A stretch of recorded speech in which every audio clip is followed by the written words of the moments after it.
gelin garibim safa gelirsen kutlu olsun menzil mekan garibim sohbet etrafı hiblar duymasın galimattır kimi zaman garibim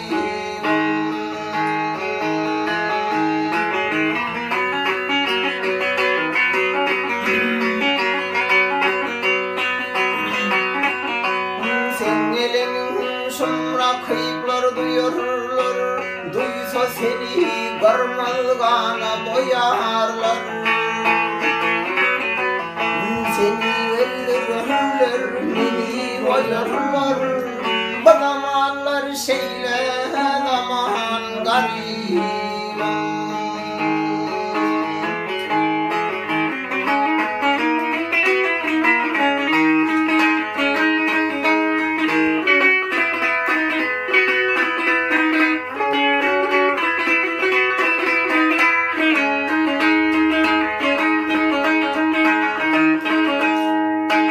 Var mı herhalde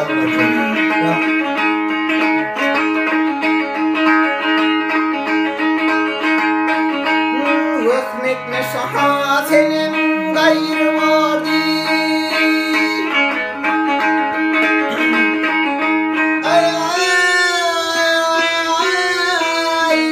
hükmetme şaha senin gayrı vardı ben namardım tervazım alardı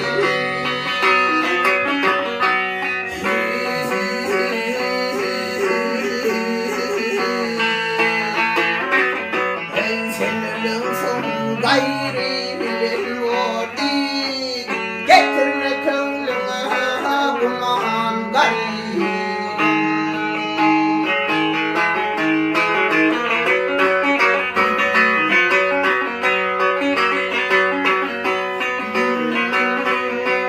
şah senindir dünya barım senindir şah senindir dünya baharım senindir yolunun namı sarım senindir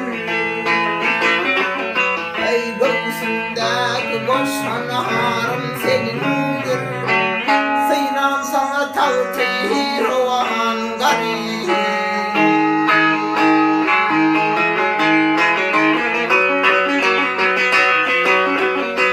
gel hamanım gele imanı